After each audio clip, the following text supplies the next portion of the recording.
Menjaga keimanan anak-anak muda milenial kita, yang pertama hadirin, berikan kepada mereka bi'ah lingkungan yang islami. Yang kedua adalah berteman dengan teman-teman yang rajin ibadah. Semilenial apapun dia, kalau sehebat apapun, senyentrik, sekeren apapun, atau kalau anak sekarang berkata kami anak jaksel gitu kan, kami anak jaksel nih, yang kalau minum aja boba, yang kalau makan aja mesti ada keju, mozzarella gitu ya. Hadirin, yang kedua, biasakan bergaul dengan teman-teman yang soleh juga, milenial yang soleh, banyak itu sudah ya. Yang ketiga hadirin, kita sebagai orang-orang yang mengetahui mereka, kita rangkul mereka secara lemah lembut, jangan dengan paksaan, jangan dengan kekerasan, jangan dengan kasar-kasaran, karena mereka ini orang-orang yang memang dalam keadaan labil ya. Makanya kalau anak-anak muda milenial bertobat, itu Allah katakan kepada orang-orang tua, ente udah umur 60 tahun, tobat ente itu wajar. Kenapa? Main volley itu udah match point ibaratnya. Maghrib udah deket, bertobat wajar. Tapi kalau anak muda, milenial yang bertobat, Allah katakan termasuk daripada 7 orang di padang mahsyar yang mendapat naungan Allah Ta'ala adalah anak muda yang beribadah sejak usia milenialnya. Itu hadis sahih riwayat Imam Bukhari.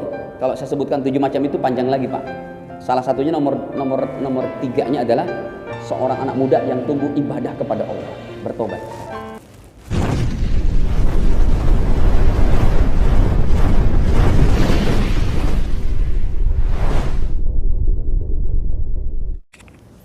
Bismillahirrahmanirrahim. Assalamualaikum warahmatullahi wabarakatuh. Alhamdulillah. Alhamdulillahilladzi ja'ala syahra Ramadan syahran 'aziman mubarakan li jami'il muslimin. Asyhadu an la ilaha illallah wahdahu la syarika la khaliqal alamin wa asyhadu anna sayyidana wa nabiyyana Muhammadan 'abduhu wa rasuluh afdhalal anbiya'i wal mursalin. Shalawatullah wa salamuhu alaihi wa ala alihi wa sahbihi wa man tabi'ahum bi ihsan ila yaumiddin, amma ba'd.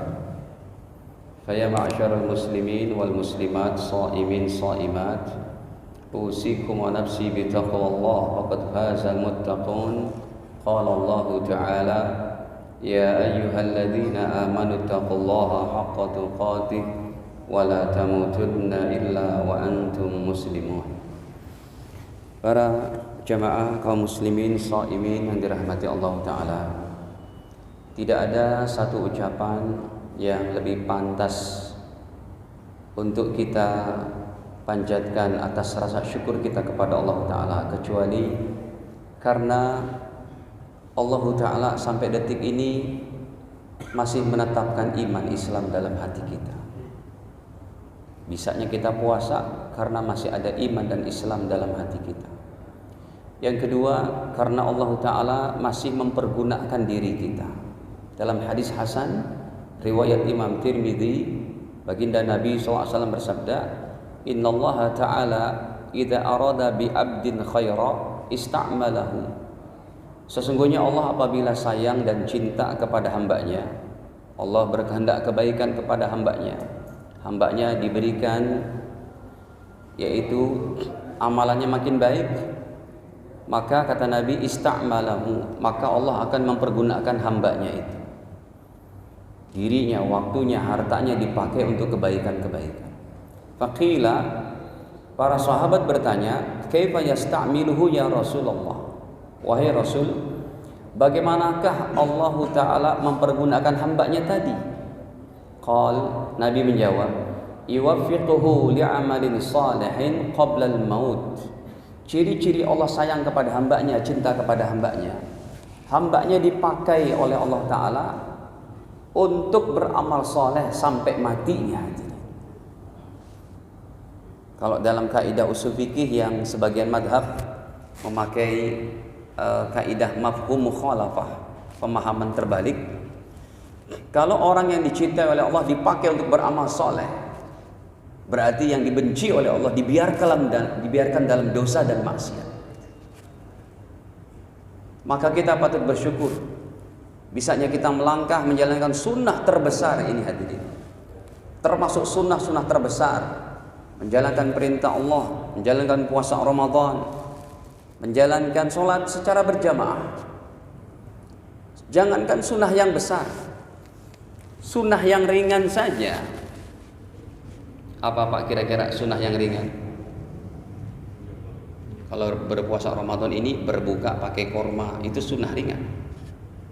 Kita hari ini bisa lihat kualitas kita Pak. Kalau lagi kita buka berjamaah, korma sudah ada lontong juga, ada bakwan juga, kemudian ada teh manis, adzan berkumandang. Kalau yang diambil teh manis dulu, yang diambil bakwan goreng dulu, di situ baru masih kita bisa melihat, yaitu umat Islam sampai sebegitu aja itu setakat cintanya kepada sunnah Nabi. Kualitasnya seperti itu. Sunnah yang ringan aja belum bisa dijalankan hadirin untuk buka dengan korma saja. Apalagi menjalankan sunnah Nabi terbesar. Risau kepada seluruh manusia. Tahajud satu malam bacanya 7 juz. Itu hadis Sahih Muslim itu. Rasulullah kalau tahajud bersama Abdullah bin Mas'ud radhiyallahu anhu bacanya surat Al-Baqarah, Ali Imran, An-Nisa. Boro-boro kita melakukan sunnah terbesar itu. Makanya sunnah yang ringan yang lain yang apa? Contohnya masuk WC, keluar WC, masuk toilet, keluar toilet pakai doa sunnah. Sebelumnya kita berdoa dulu. Apa doanya Pak? Alhamdulillahilladzi ahyana ba'da ma. Bukan itu ya Pak. Apa doanya? Kenapa jatuh ya? Allahumma inni a'udzubika minal khubuts wal khaba'is. Itu hadis Sahih Bukhari. Keluarnya baca ghufranakal hamdulillahilladzi adhaba 'annil adza wa 'afani. Hadis Imam Tirmidzi. Melangkahkan kaki kiri masuknya, keluar kaki kanan. Itu sunnah ringan. Sunnah yang ringan pun kalau kita tidak dapat taufik dari Allah, nggak bisa kita lakukan itu. Makanya hadirin, patut kita bersyukur adanya iman Islam dalam hati kita ini. Bisanya kita dipakai untuk menjalankan ibadah besar puasa Ramadan ini. Para jamaah yang dirahmati Allah, Rasulullah SAW dalam hadis riwayat Imam Tirmidzi, ini unik dalam kaidah usul hadis. Kalau kita dengar Imam Bukhari meriwayatkan hadis tapi derajatnya hasan sahih, ini kan nggak mungkin Pak. Bagi kami pelajar hadis, bagi kami santri ilmu hadis, memahami hadis riwayat Imam Bukhari derajatnya hasan sahih, nggak bakal ada tuh. Yang namanya sahih Bukhari pasti derajatnya apa? Sahih. Ini kok hasan? Oh ternyata hadis ini diriwayatkan oleh Imam Bukhari dalam kitab beliau yang bukan Sahih Bukhari, tapi diriwayatkan dalam kitab beliau yang lain yang namanya Adabul Mufrad. Makanya Al-Imam Ibnu Hajar Al-Asqalani yang mampu menghafal 1 juta hadis, beliau meriwayatkan hadis ini, mentakhrij, meriset hadis ini derajatnya hasan sahih. Riwayat Imam Bukhari tapi hasan sahih. Sebab riwayat Imam Bukhari ini nggak ada hadis hasan, rata-rata sahih. Baik, hadis ini mungkin familiar, Anda sudah pernah dengar atau sudah pernah baca juga di WA yang tersebar. Rasulullah SAW ketika menaiki mimbarnya, kan mimbar Nabi itu undakannya ada 3, 1, 2, 3. Naik ke undakan pertama beliau berkata amin, undakan kedua berkata amin, undakan ketiga berkata amin. Maka para sahabat bertanya, ya Rasulullah, lima tasna' hadza? Kenapa Tuhan selalu berkata amin, amin, amin sampai 3 kali? Setelah itu Rasulullah menjelaskan, wahai para sahabatku, bahwa amin yang pertama adalah ketika saya berada pada undakan pertama, Jibril datang kepadaku sambil berkata, raghima anfu abdin wajada abawaihi au ahadahuma walam yudkhilhul jannah. Celakalah bagi seorang hamba yang dia ada bapak ibunya atau salah satunya bahkan sampai usia sepuh, tapi dirinya si hamba ini, si anak ini enggak bisa masuk surga. Celaka loh. Berarti orang ini tidak berbakti kepada bapak ibunya. Anak yang durhaka kepada orang tuanya. Para jamaah, ini hebatnya agama Islam. Ayah ibu kita kalau sudah meninggal dunia pun Hubungan kita, berbakti kita kepada bapak ibu kita tidak akan lepas. Tetap ada baktinya itu. Bahkan saya dapatkan dalam hadis Imam Ahmad bin Hanbal, apalagi Imam Ahmad bin Hanbal ini gurunya Imam Bukhari, yang beliau juga lebih dulu hafal 1 juta hadis dari Imam Ibnu Hajar Asqalani yang tadi saya bicarakan. Kalau Imam Ibnu Hajar Asqalani kan kelahirannya 800 Hijriyah. Kalau Imam Ahmad kelahiran 167 Hijriyah. Beda 700 tahun. Tetapi beliau yang pertama kali menghafal sampai 1 juta hadis. Hadirin, Imam Ahmad bin Hanbal meriwayatkan hadisnya, maksudnya begini. Orang Islam itu diberikan syariat oleh Allah sangat indah sekali. Bapak ibu kita sudah meninggal, tapi tetap kita masih bisa berbakti kepada bapak ibu kita. Ini jarang diketahui hadis ini, Pak. Nomornya pun yang saya hafal itu, kalau dalam Maktabah Syamilahnya itu, ya kalau di Ustadz Syihab, kalau di Tower Bakrinya itu biasa kita pakai infocus, lalu kita tampilkan hadis-hadisnya supaya jamaah langsung melihat juga hadisnya. Nomornya itu 18.534. Alhamdulillah nih, saya perdana ngisi di sini sudah sampai hadisnya nomor 18.534. Jadi ceritanya hadis ini, ayah ibu kita, ayah ibu seorang hamba beriman, di alamnya mereka bertanya kepada Allah Ta'ala, Ya Rabbi anna li hadih, ya Allah kenapa rating saya di surga naik terus derajatnya ya Allah, padahal saya sudah meninggal tidak beramal soleh lagi, kenapa naik terus derajat saya? Allah langsung menjawab, hadirin, ini hadis yang di dalamnya ada hadis qudsi. Fa yaqulullahu jalla wa ala, maka Allah berfirman, wahai hambaku suami istri, kenapa ratingmu naik terus? Bistighfari waladikalaka, ini karena istighfar, karena permohonan ampun anak-anakmu di dunia yang masih hidup. Hadirin, dalam Sahih Bukhari Muslim, kita diperintahkan oleh Nabi untuk beristighfar 70 sampai 100, enggak lebih dari itu. Dan ucapannya itu yang dibuat oleh para ulama, anjuran para ulama kita, bacalah istighfar 100 kali setiap hari. Ucapannya biasa, Astaghfirullahaladzim, minimal gitu, Astaghfirullahaladzim. Setelah kita mengetahui hadis Imam Ahmad bin Hanbal ini 18.534, rubah cara beristighfar kayak gitu. Sayang Pak, panjangnya sama tapi nilainya berbeda. Astaghfirullahaladzim, ini untuk diri kita aja Pak, nggak menaikkan rating bapak ibu kita. Mulai hari ini kalau Anda sudah mengetahui apa yang saya ucapkan ini, amalkanlah. Apa yang kita amalkan? Dirubah. Jangan baca cuma Astaghfirullahaladzim, tapi ditambah. Kalau mau ditambah silakan Astaghfirullahaladzim li wali walidayya, tapi itu agak panjang. Kita punya formula yang lebih pendek. Rabbighfirli wali walidayya, gampang diingat. Coba ucapkan Pak. Lagi-lagi kurang keras. Maklumlah Ustaz, pada puasa capek. Hadirin, kalau Anda baca itu sekali, bapak ibu kita derajatnya dinaikkan. Hadis derajat Hasan Imam Ahmad 18.534. Ucapkan itu Pak sehari 100 kali minimal. Rabbighfirli wali walidayya, Rabbighfirli wali walidayya, Rabbighfirli wali walidayya, pakai tasbih. Ya, Rabbighfirli wali walidayya. Bapak ibu kita itu dinaikkan derajatnya. Ini bakti kita kepada bapak ibu. Contohnya lagi kan kita ini sudah dibolehkan umroh nih Pak, nggak ada karantina lagi tuh di Saudi juga. Alhamdulillah sudah dibuka nih umroh dan banyak jamaah Indonesia yang sudah berbondong-bondong ke sana. Hadirin, ulama-ulama Saudi dalam fikih mereka, kalau kita umroh besok kita berangkat ini, kita di sana tuh dilarang sama mereka untuk umroh sampai 2 kali 3 kali, bahkan mereka menghukumi bid'ah, karena memang fikih mereka sangat strict, ya. Fikih mereka ini nggak ada toleransi dengan yang lain, bid'ah sudah. Kalau kita nggak begitu cara mainnya. Oke, kita pun menghormati pendapat itu, tapi ada cara terbaik dalam kaidah-kaidah fikih. Al-khuruju minal khilafi mustahab. Mengeluarkan diri kita dari perbedaan pendapat itu dianjurkan. Artinya bagaimana Ustaz? Kalau ulama Saudi kita umroh dilarang sampai 2 kali 3 kali, saya katakan ulama Saudi akan menerima pendapat yang akan saya katakan ini. Tetap boleh 2 kali 3 kali. Tapi umroh kedua dan ketiga jangan untuk diri kita juga. Itu yang ulama Saudi tidak mau. Terus kami sampaikan kepada mereka, wahai masyayikh, nahnu insyaallah naf'al umrah marratan tsaniyah wa marratan tsalitsah, nadhhab ila Tan'im ila Masjid Aisyah, summa nasta'mil libas al-ihram, kita katakan kami akan berangkat dari Mekah setelah umrah pertama untuk diri kami, Anda akan terima pendapat ini insya Allah.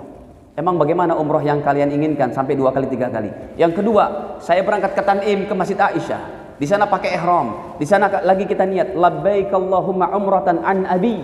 Ya Allah, saya niat umrah kedua ini untuk bapak saya. Anda terima enggak pendapat ini? Oh ya, kami terima itu. Jadi umrah kedua untuk bapak kita. Besok lagi kita udah istirahat. Hari ketiga umrah lagi berangkat ke Tanim. Yang ketiga saya masih tetap mau umrah. Umrah apa lagi? Niatnya adalah labbaik Allahumma umratan an ummi. Ya Allah, saya niat umrah ini untuk hadiah umrah untuk ibu saya. Saya katakan kepada Masyaikh Saudi, terima tidak? Terima pendapat ini. Artinya apa? Berbaktinya kita kepada orang tua kita masih bisa, Pak. Sampai umrah pun, sampai haji pun, Anda sudah haji, ayahanda Anda, ibunda Anda belum haji, sudah keburu meninggal, Anda boleh untuk menghajikan mereka. Inilah bakti kita kepada ayah ibu kita. Makanya Nabi bersabda, amin. Tinggal 15 menit Ustaz ya. Cepat banget ini. Baik, kita langsung aja kepada undakan kedua. Lalu ya Rasul, undakan kedua itu apa? Kenapa Tuhan juga berkata amin? Kata baginda, raghima anfu 'abdin dakhala alaihi Ramadan walam yaghfir lahu atau walam yughfar lahu. Ini boleh dibaca bebas Pak kalau kita ngerti nahwu sorobnya. Contohnya begini Bapak Ibu sekalian, atau nanti saya jelaskan.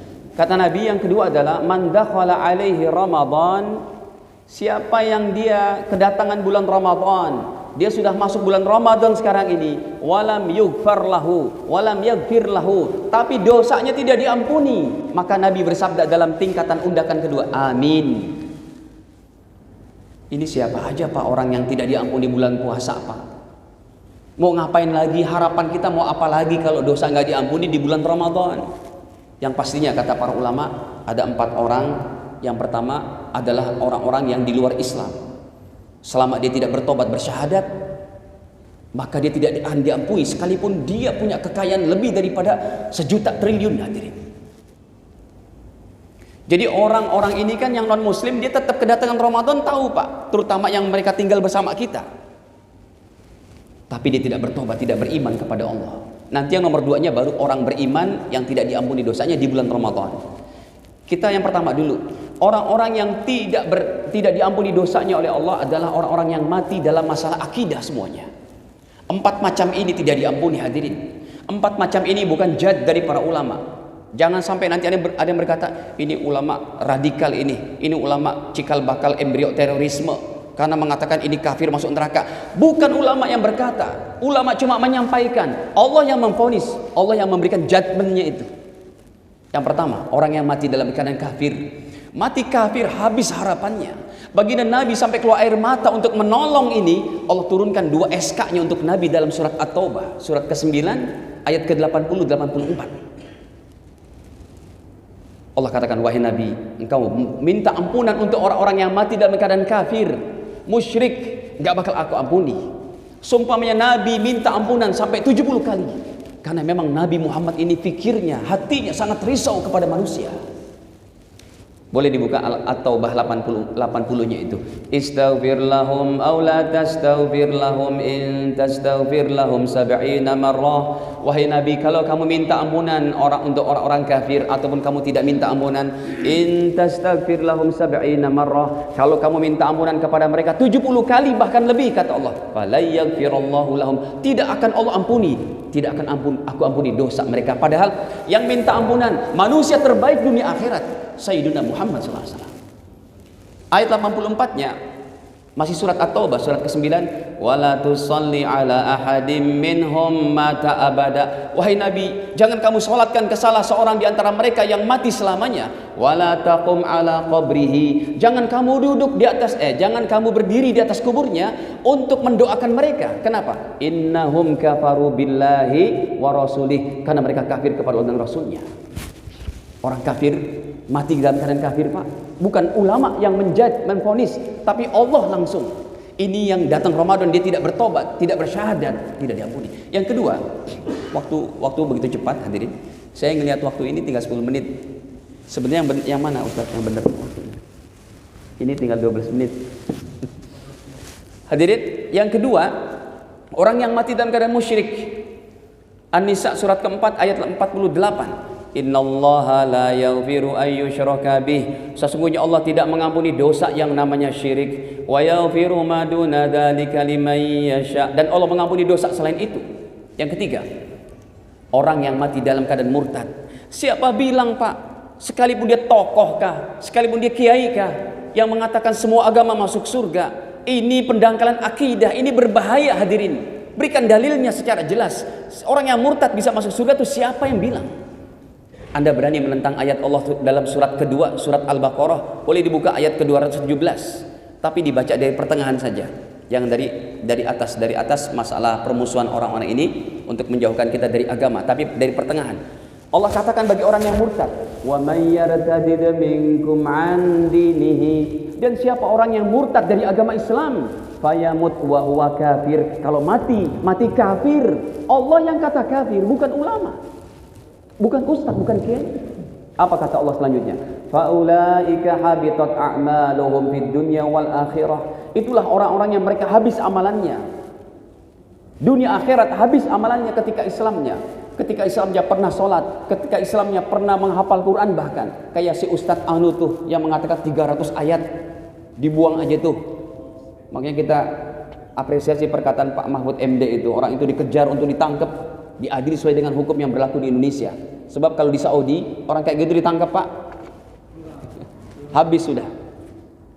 Nah, hadirin, jadi orang yang murtad ini kata Allah amalnya habis ketika dalam Islamnya pernah sholat, bahkan pernah haji umroh, habis. Wa ulaika ashabun nar, mereka penduduk neraka, hum fiha khalidun, kekal di dalamnya. Hadirin, yang 3 nomor ini aja udah berat banget, nggak diampuni oleh Allah. Datang Ramadan bukannya bertobat bersyahadat, nggak diampuni. Ini makanya teman-teman kita ini dari jamaah tabligh, masya Allah, mereka bergerak, ya, mereka mengajak manusia dengan harta sendiri, dengan jiwa mereka berangkat untuk ngajak supaya mereka manusia ini mau beriman kepada Allah, mau taat kepada Allah. Ini masya Allah. Hadirin, 3 macam orang yang pertama saya sebutkan, saya sudah nggak diampuni. Yang nomor 4, Pak, bukan cuma nggak diampuni, nerakanya disebut oleh Allah paling bawahnya, basementnya neraka, yaitu orang yang mati dalam keadaan munafik akidah. Munafik akidah apa definisinya? Orang yang casing mengaku muslim, tapi batinnya kafir. Persis ketika saya bertamu disediakan biskuit kongguan, pas saya buka dalamnya rengginang. Ini biskuit munafik. Ya, biskuit munafik, Pak. Casingnya casing kongguan. Kita udah jarang nih makan biskuit kongguan. Disediakan, Pak, ada wafer, ada sandwich, ada kue coklatnya. Kita mau ngambil tuh, pas kita buka, kok isinya rengginang, opak. Ini namanya biskuit munafik. Kayak begitulah orang munafik akidah. Orang munafik akidah bukan seperti anak-anak kita di SMP, SMA. Ketika diselek sama ibu kantin, ya, dia bilang, gue sih nggak mau tuh datang ke kantin ibu itu lagi. Gue lagi apa nih, selek katanya. Bulan depan dia mampir ke situ. Teman-teman bilang, munafik lo, kemarin bilang nggak mau datang. Bukan itu, Pak. Ini munafiknya adalah munafik yang mengeluarkan diri dari Islam. Bukan perkataan anak kita di SMP, SMA itu. Ini munafik akidah, musuh terberat, selevelnya Abdullah bin Ubay bin Salul, ketua para munafikin di Mekah. Apa kata Allah Ta'ala? Lebih berat daripada orang yang 3 ini. Mati kafir, mati murtad, mati musyrik, sudah gak diampuni dosanya. Munafik akidah bukan cuma tidak diampuni, levelnya adalah neraka paling bawah. Iblis aja dalam Al-Quran gak ada ayat kayak gitu. Gak ada satu ayat yang mengatakan iblis Anda paling berat nerakanya. Maksudnya nerakanya paling basement. Tidak ada. Tapi ini khusus untuk orang munafik. Allah katakan dalam An-Nisa surat keempat ayat 145. Innal munafiqina fid darkil asfali minan nar. Sesungguhnya orang munafik berada pada neraka paling bawah. Walan tajida lahum nasira. Enggak bakal ada satu orang penolong pun di akhirat nanti. Hadirin, itu kalau orang di luar Islam tidak diampuni dosanya ketika datang Ramadan enggak bertobat bersyahadat. Yang kedua, orang Islam sendiri, Pak. Siapa yang enggak diampuni dosanya?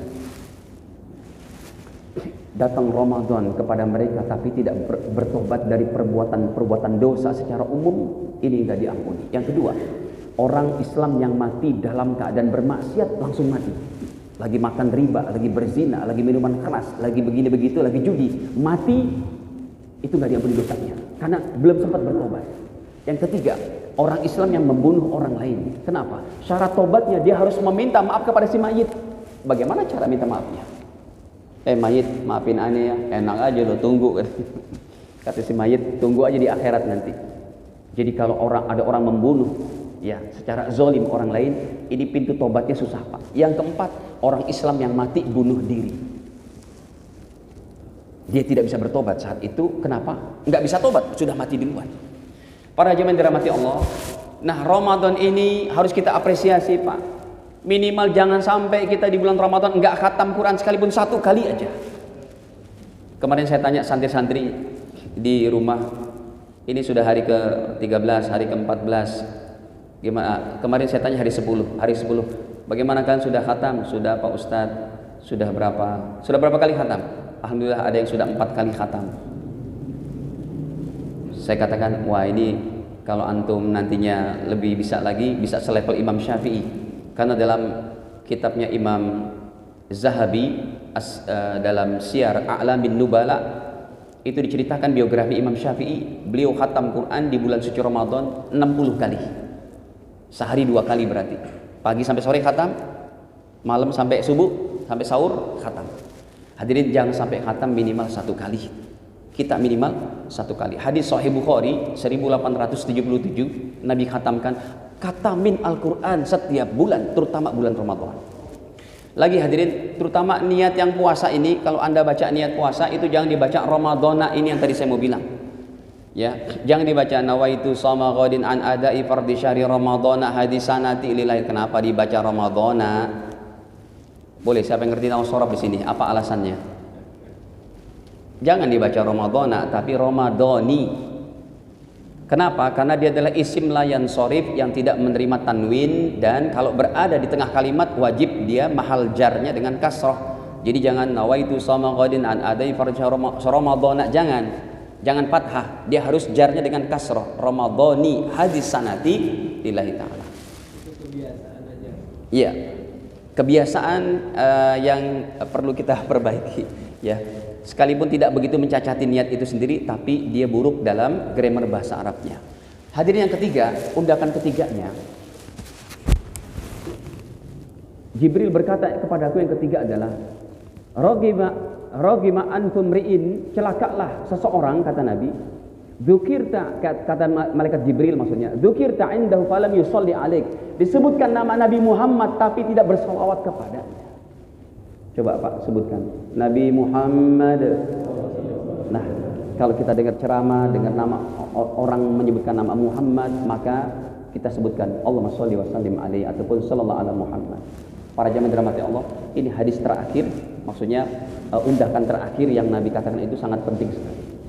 Jangan meremehkan masalah sholawat Pak. Di padang mahsyar nanti Pak, kita belum bisa untuk mengandalkan sholat kita, puasa kita, zakat kita, haji kita, umroh kita, belum bisa Pak. Tangan ini di padang mahsyar hadirin dalam keadaan keluh, enggak bisa kita untuk mengangkat tangan kita menengadahkan. Karena saat itu kita berada pada puncak kemurkaan Allah Ta'ala. Surat Abasa wa Tawalla ayat ke-34 sampai 37, yauma yafirrul mar'u min akhihi. Seseorang berlari daripada saudara kandungnya, wa ummihi wa abih, tidak kenal dengan ibu bapaknya di padang mahsyar itu, wa sahibatihi wa bani, tidak kenal dengan istri dan anak-anaknya. Kenapa hadirin? Likulli imri'in minhum yauma idzin sya'nu yughnih. Karena seluruh manusia saat itu berada pada beban yang sangat berat. Semua pandangan tertunduk, kita dibangkitkan dari kubur kita dalam keadaan tidak berkhitan, kata Nabi, hadis Sahih Bukhari, dan tidak bersendal. Tangan ini nggak bisa Pak. Kalau satu musibah di dunia ini seberat apapun, kita masih muda untuk ya Allah tolong kami. Dulu saya pernah taskil di Lautan Masalembo Pak Kiai, bawa jamaah India waktu itu. Ya, kita dakwah ke Pulau Masalembo, tahu sendiri Pak. Di pikiran saya udah lagunya Iwan Fals aja tuh Pak. Apa?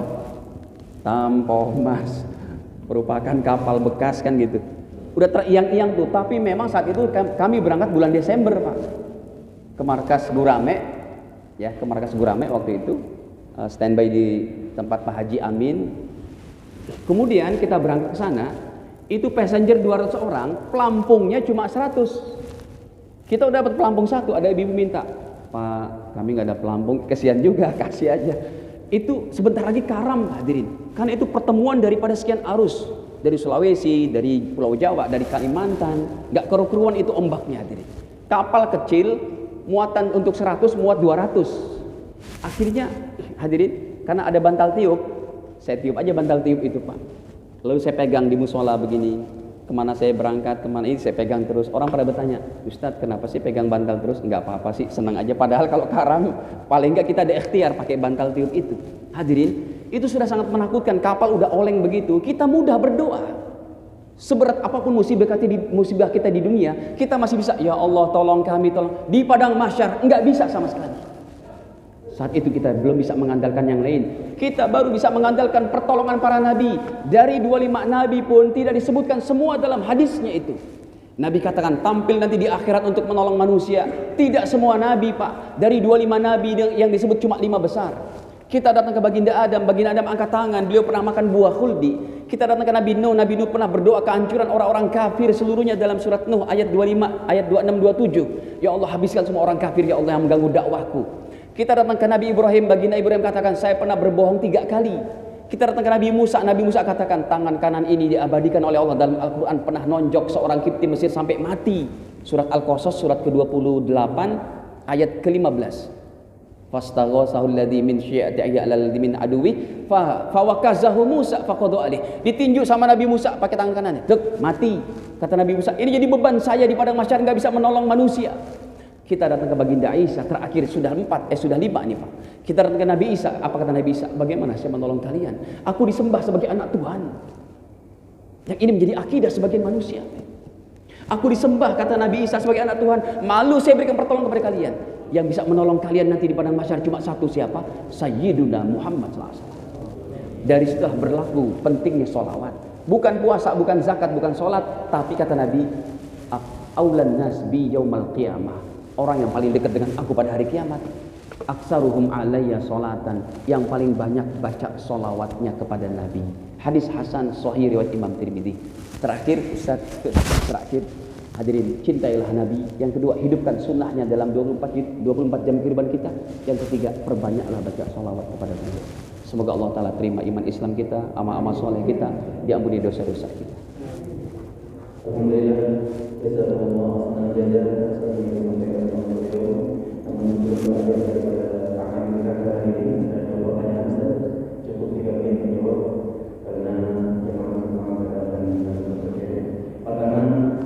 pertanyaan dari salah satu penggiat daripada media sosial. Maaf Ustaz, mau bertanya, kenapa Nabi mengatakan amin? Sementara amin itu adalah daripada definisinya itu adalah mohon dikabulkan doa. Padahal itu adalah satu kerugian bagi orang yang tidak melakukan, tidak menyampaikan amalan Allah, juga dari yang berdoa. Kenapa Nabi mengatakan amin? Karena itu adalah sebuah Ya. Yang kedua,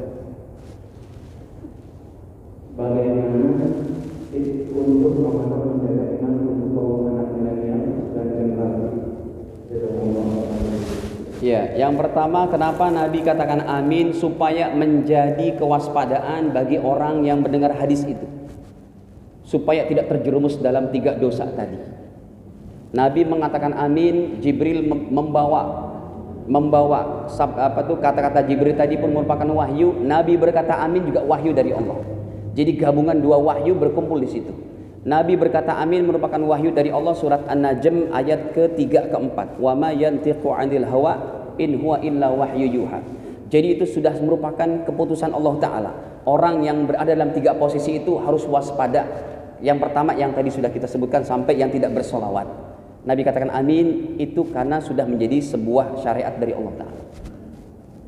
Yang kedua, untuk menjaga keimanan anak-anak muda milenial kita, yang pertama hadirin, berikan kepada mereka bi'ah lingkungan yang islami. Yang kedua adalah berteman dengan teman-teman yang rajin ibadah. Semilenial apapun dia, kalau sehebat apapun, senyentrik, sekeren apapun, atau kalau anak sekarang berkata kami anak jaksel, gitu kan?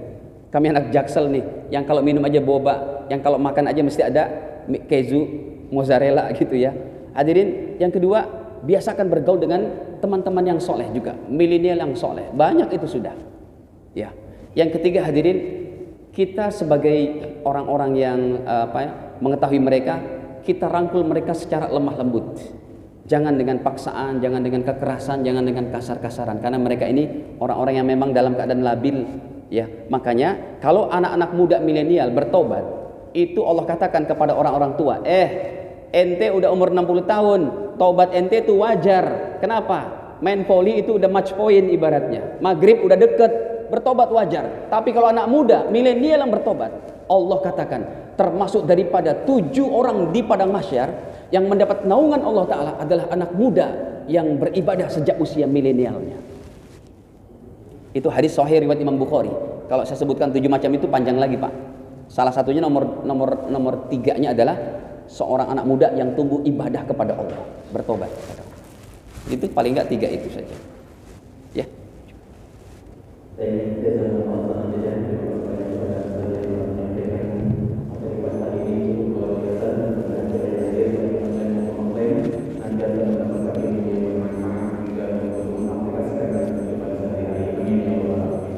Sebelum kami akhiri, kami sampaikan yayasan bagaimana kerjasama kami masih dapat dalam rangka festival Ramadan kami